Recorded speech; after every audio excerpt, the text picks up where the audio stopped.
最近英国国王查尔斯3世正式举行了他的加冕仪式，但除了热情的王室支持者夹道欢迎新国王之外，也有抗议者高举不是我的国王标语，要求废除英国王室。这到底是怎么回事呢？今天就让我们一起来聊聊英国王室的存废论战吧。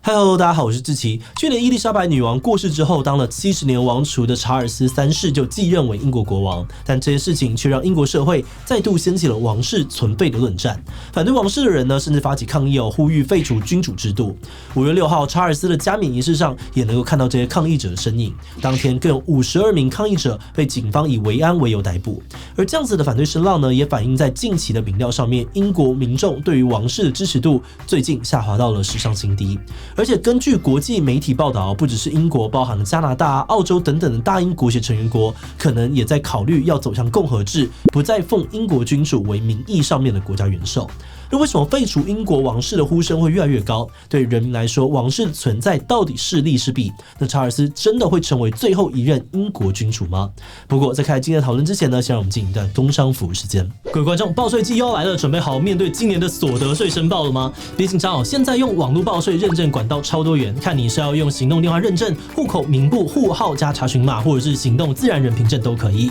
让你不用到国税局排队，只要在家里动动手指就能够安心报税。还有一个好消息是呢，今年的免税额、标准扣除额到基本生活费全部都有调高哦。除此之外用手机报税不仅完全不用下载 App， 今年呢更新增了现金缴税、申请延期或者是分期缴税，以及事办附件上传的功能，让你轻松搞定申报和缴纳流程。最后特别提醒大家记得在5月1号到5月31号之间申报所得税哦。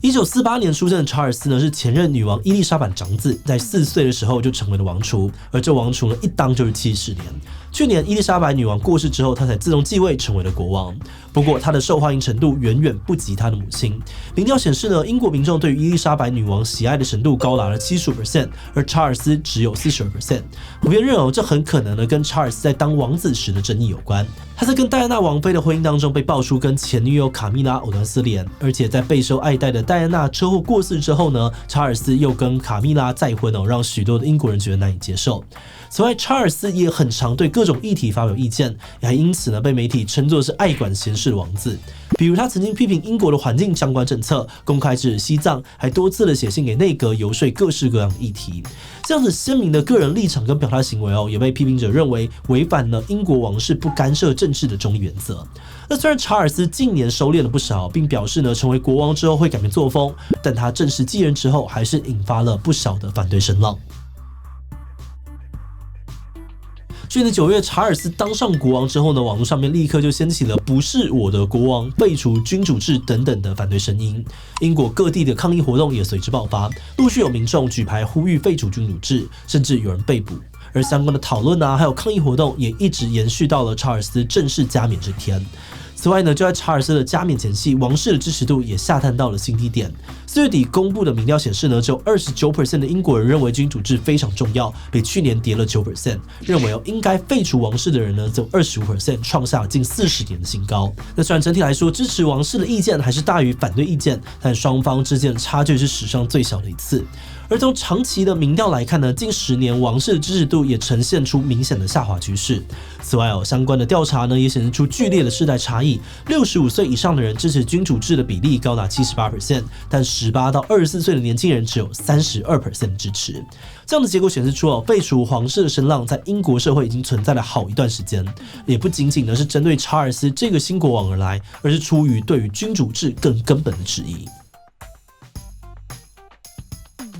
君主制的成本一直是废皇派主打的论点因为王室的这个公务开支包含了物业维护成员薪水、差费以及举办典礼的部分费用等等，主要都是仰赖英国政府定期编列的王室经费。也就是说呢，维持王室运作所花的钱基本上都是纳税人买单。在2021到2022年度呢，王室开支就高达了1亿英镑，王室经费呢只有8630万英镑，等于是占了总开支的 84%。而废皇派组织 Republic 更指出，这1亿英镑的开支还没有算到各种间接成本，例如王室活动上面维安的警力，以及王室成员免交这遗产税对于国库造成的损失等等。他们更表示这样一个靠纳税人支持的王室，却完全不像一般的政府部门，需要拿出实际的政绩。而且君主虽然拥有国家元首头衔，但没有政治实权，也无法解决人民的实际问题。因此他们认为这样子花钱又没有用的王室根本不需要存在。尤其近1年来呢，英国的通货膨胀屡创新高，生活成本危机越演越烈，许多人更觉得光是要生活就很辛苦了，不懂干嘛还要花钱养王室。而除了花钱没用之外呢，很多反对君主制的人对王室还抱有更加负面的影响。过去几年，王室的丑闻不断，让许多英国人感叹看到心很累。像是安德鲁王子呢，就卷入了美国富豪爱普斯坦的性犯罪案件，还有哈利梅根指控部分王室成员种族歧视等等，使得王室在人民心中的形象一再受损。许多废皇派的人认为，像王室这种白人世袭贵族的存在，本质上面就代表了种族主义、贫富差距跟阶级制度这些存在于英国社会当中的不平等现象。那随着社会观念的改变，现在的人们对于特权也更敏感了，因此很多人都表示他们无法接受有人只因为他的血统就拥有高人一等的地位跟财富。更何况王室所拥有的地位跟财富呢，很大程度是建立在压榨掠夺殖民地的历史上。像是现在王室所拥有的许多皇冠权杖上面都还镶着从非洲、印度等前殖民地所偷来或抢来的珠宝钻石。废王派表示英国人呢从小都是以白人的角度学习历史，不了解大英帝国的殖民行为对于其他国家造成的影响，所以他们主张呢把所有王室的不义之财都还回去，并且彻底的废除君主制度，才是对于英国写新殖民史的转型正义。不过，针对王室的花费与效用还有象征意义，支持王室的保皇派则有着截然不同的观点。保皇派认为呢，王室对于英国有很大的实际贡献。首先是在经济上面，虽然很难量化，但他们相信王室为英国赚的钱远远超过支出。因为政府编列王室经费的条件呢，是王室放弃世袭遗产的收入，像是靠着开放宫殿赚来的门票收入等等。那这些钱呢，最后也是用来回馈社会，拿来资助警察、医疗等等的公家机构。此外呢，他们也强调，王室至于英国呢，已经是享誉国际的品牌，在观光媒体、贸易等等方面带来的间接收益都相当的可观。有旅宿业者就表示每次有加冕典礼之类的王室活动时，订房率都会提升。而且他们认为王室这个品牌呢，对于英国的外交也有帮助。像是伊丽莎白女王在位期间，就访问了几乎所有大英国协的成员国，并参加了无数场跟政府首脑的会议，也因此跟很多的国家领导人建立起良好的关系，帮助英国度过2战之后影响力渐渐衰退的过程，也为英国稳固了许多的盟友。那除了王室对于经济外交上面的贡献之外呢，很多保皇派的人表示，他们支持君主制的原因，还有王室对于英国社会内部所带来的正面影响。对很多英国人，尤其是老一辈的人来说呢，拥有1000年历史的王室象征着英国的文化传统跟价值观，可以在国内外代表英国。所以女王过世的时候呢，就有很多的英国人开始怀疑自身的国族认同，或担心其他国家的看法。有保皇派的人就担心要是王室被废除，那英国可能就会失去自己的特色跟价值，变得什么都不剩。另外，他们也强调，王室不只是英国的精神象征，还是精神支柱，有助于维持社会的稳定。因为呢，在君主立宪的体制之下，不管英国是哪个政党执政不问政治，王室都可以一直跟人民站在一起。尽管没有政治实权呢，但却可以起到安定还有团结民心的作用。尤其是当英国面临重大危机的时候，王室总是会现身陪伴人民，一起度过危机。像是2020年英国疫情最严重的时候，女王就曾经特地的发表电视演说，呼吁大众保持团结与坚定，终究会克服难关。面对王室存废的问题有学者分析，虽然王室目前支持度还是很高，不太可能被废除，但下滑的趋势也显而易见。所以查尔斯呢，应该会采取行动来确保王室未来在英国的地位。比如他可能会加强王室原本的业务，进行更多的公开访问跟慈善活动来强调王室的存在价值，会推出更剧烈的改革来消除人民对王室的疑虑，并拉近与人民之间的距离。英国的媒体也报道，在加冕典礼上面呢，就可以看出改革的迹象了。在这个典礼相较过去要来得更加节省，从宾客的数量到仪式时间都有缩减，还重新使用了很多东西，没有像以往那样子做一份新的。例如查尔斯在典礼上面穿长袍呢，就是他祖父乔治6世加冕时穿的。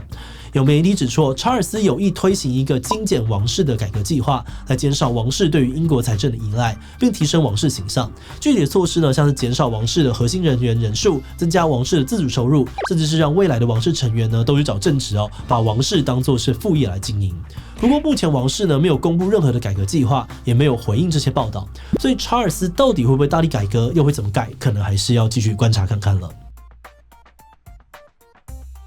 在这次整理资料的过程当中呢，我们注意到，除了废皇跟保皇派的激烈争论之外呢，有很多的英国年轻人其实不太在乎王室的存废，他们觉得王室不怎么重要，但维持现况也没有差。那么觉得这可能是因为王室到底赚钱还是花钱，有用还是没用，很难厘清。而剩下的争论点呢，多半是关于怎么样看待跟处理大英帝国的历史，这种比较偏向价值观层面的辩论，那可能呢就会让很多人觉得蛮疏离的，不知道吵这些对于生活有什么样的帮助。那我们比较好奇的是，王室成员自己又是怎么样看待这件事情的？虽然他们几乎都没有正面发表过这方面的意见哦，但我们有看过一个说法是，对于王室成员来说呢，现在的君主制既是宫殿也是牢笼，他们没有无所谓的选项，因为他们生来就是王室贵族，拥有很多人一辈子也得不到的名利跟地位，但同时呢，他们也要一辈子背负了这份巨大的身份标签，还有祖先留下的所有功过是非，没有办法过普通人的生活。那虽然有些人或许呢会愿意付出这样的代价来换取当王室的好处，但对于这些王室成员来说，他们打从出生起就没有选择权，不管愿不愿意，就只能够概括的承受。那从这个角度来看呢，我们是觉得王室成员应该是最有理由去改变现状的一群人。只是我们也在想，改变现状未必是一定要透过这个废除王室来实现，大幅度的改革或许也是一种可能的解决途径。